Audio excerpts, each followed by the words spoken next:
Jovem de 15 anos morre atropelado ao andar de bicicleta em Porto Alegre. E ainda? Depois de incidente com ciclistas, EPTC muda o foco da educação para o trânsito. Ministério Público denuncia 7 pessoas pela morte de estudante em parada de ônibus da capital. Entidades preocupadas com famílias no caminho das obras da Copa. E Ubra Notícias celebra os 239 anos de Porto Alegre. E mostra a expansão rumo à Zona Sul. E as crianças, turistas na própria cidade.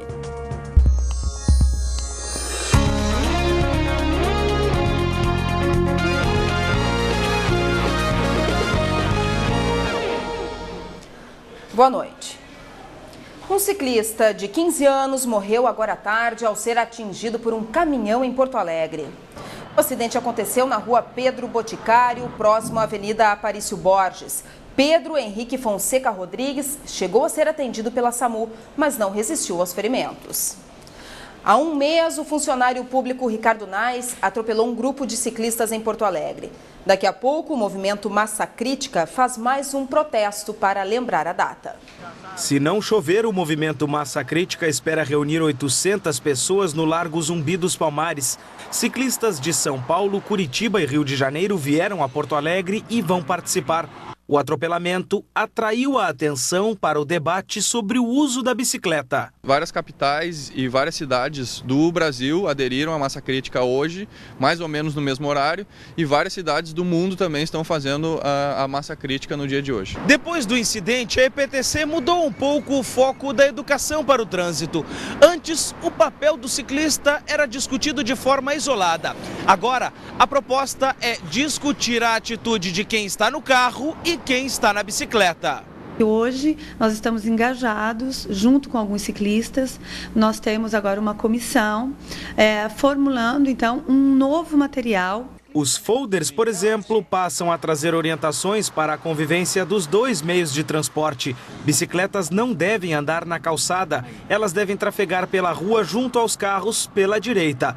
É preciso obedecer os sinais de trânsito e a mão das vias. Os veículos precisam manter 1,5 metro de distância dos ciclistas e dar preferência a eles. O passeio de hoje deve ocorrer novamente na Cidade Baixa, acompanhado por agentes de trânsito.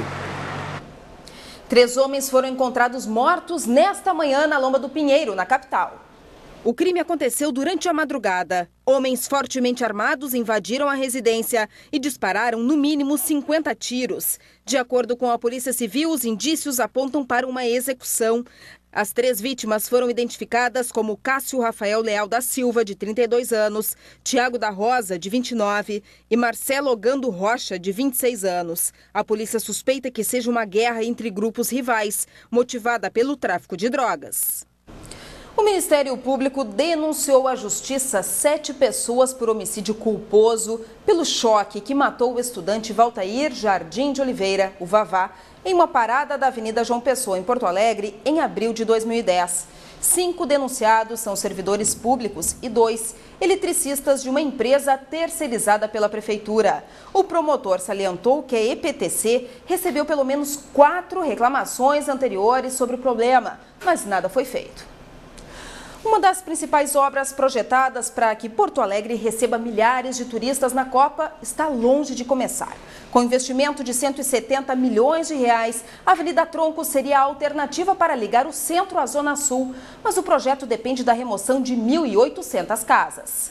Agora à tarde, o Ministério Público realizou uma audiência com representantes das comunidades que serão atingidas. A principal reivindicação das famílias que vivem de forma irregular há pelo menos 5 anos é permanecer na região. Desta maneira, o conflito social só se amplia, entende? Então, nós queremos ficar na região e nós sabemos que tem áreas ali para isso, nós queremos ficar ali e aumentar a dignidade, construir esgoto, construir escola, construir todos os nossos direitos. Andresa Costa é representante dos moradores da Vila Cristal. Ela reclama que a Prefeitura ainda não procurou as famílias para negociar a mudança.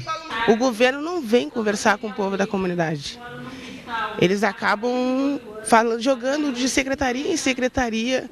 O secretário de Governança da capital, César Busato, diz que já foram realizadas mais de 20 reuniões com os representantes dos moradores.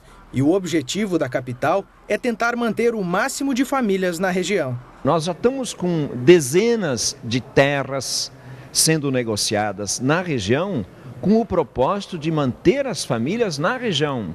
Agora, nós temos também deixado claro que se não conseguirmos implantar a solução para todas as famílias, nós queremos negociar, porque muitas vezes algumas famílias podem ter interesse em morar em algum outro lugar que também tenha toda a infraestrutura comunitária. A obra prevê a criação de uma via duplicada que sirva como alternativa para ligar o centro à zona sul de Porto Alegre. O trajeto começa na Avenida Carlos Barbosa, ao lado do Estádio Olímpico, passa por dentro da Vila Cruzeiro, na parte de trás do Morro Santa Teresa e termina no Hipódromo Cristal.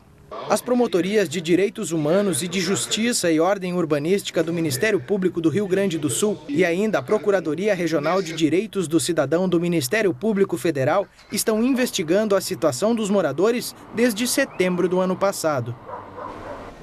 Amanhã, Porto Alegre comemora 239 anos. A cidade está crescendo, principalmente em direção à Zona Sul. Em uma década foram aprovados pelo menos 500 projetos de novos condomínios residenciais na região. A professora Maureen Dias mora na Zona Sul há mais de 30 anos. No passeio pelo bairro Camaquã, as lembranças de quando chegou ao local. Rua de chão batido, bem poucas casas, né?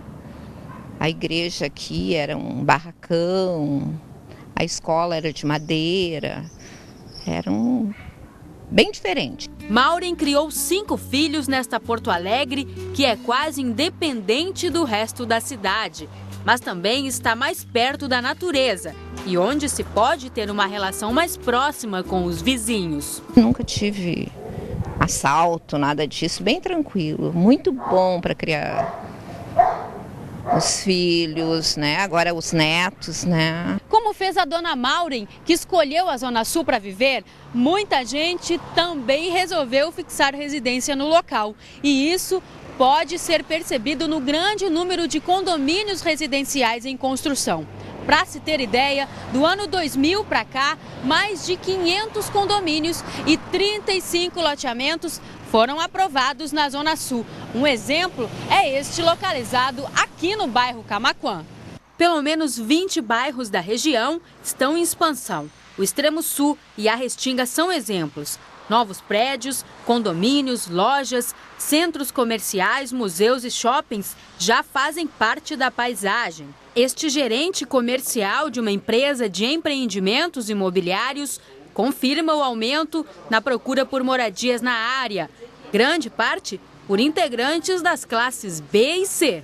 A procura é bem grande. A gente tem casas ali a partir de 95 mil, de 95 a 120 mil reais. O pessoal que vai para a Zona Sul geralmente procura casa. Tem a questão que a Zona Norte de Porto Alegre está praticamente toda construída. O Plano Diretor de Desenvolvimento Urbano Ambiental de Porto Alegre direciona a ocupação da cidade. Proporciona a qualificação do espaço urbano, qualificação da estruturação viária, qualificação de espaços de praça, parque, ciclovias. Ao longo da semana, o projeto Um Dia de Turista da Secretaria de Turismo, em parceria com a Fundação de Assistência Social e Cidadania, levou 81 crianças para um passeio pela capital. Hoje foi o último dia, depois de um café da manhã em que assistiram a um vídeo sobre os atrativos turísticos de Porto Alegre. E de uma visita a um hotel, a gurizada chegou cheia de entusiasmo ao ponto de partida do passeio e da linha turismo, na Cidade Baixa. O objetivo, integrar crianças de uma casa do acolhimento. Contribui na formação pessoal, na autoestima, na sua integração social, na sua vivência. O trajeto pela Zona Sul começou com a exibição de prédios importantes, como o Centro Administrativo. Passou pela Orla do Guaíba, com destaque para o Museu Iberê Camargo e o Estádio Beira-Rio, primeiro capítulo da rivalidade Grenal dentro do ônibus. Os bairros de Ipanema, Tristeza e Cavalhada vieram na sequência e precederam aquele que literalmente é o ponto mais alto do passeio, o Santuário Mãe de Deus, no Morro da Pedra Redonda.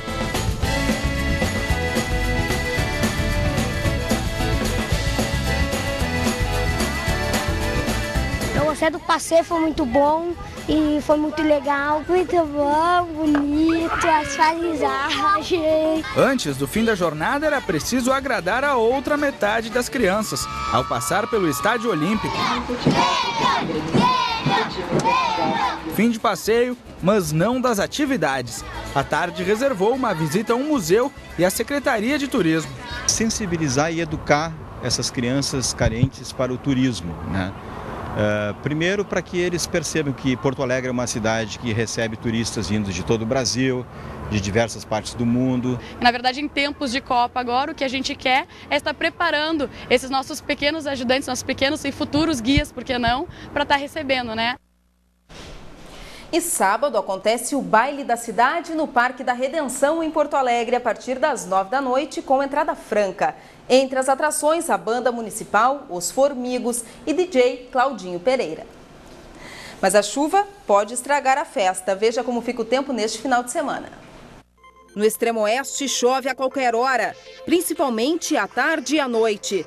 As instabilidades levam pancadas de chuva para as demais regiões do estado. A tarde de sábado fica abafada, com máximas próximas aos 30 graus. Na região metropolitana, mínima de 21 e máxima de 31 graus. Em Porto Alegre, a temperatura chega aos 29. Chove entre a tarde e a noite. Domingo, uma nova frente fria chega ao estado e a chuva continua.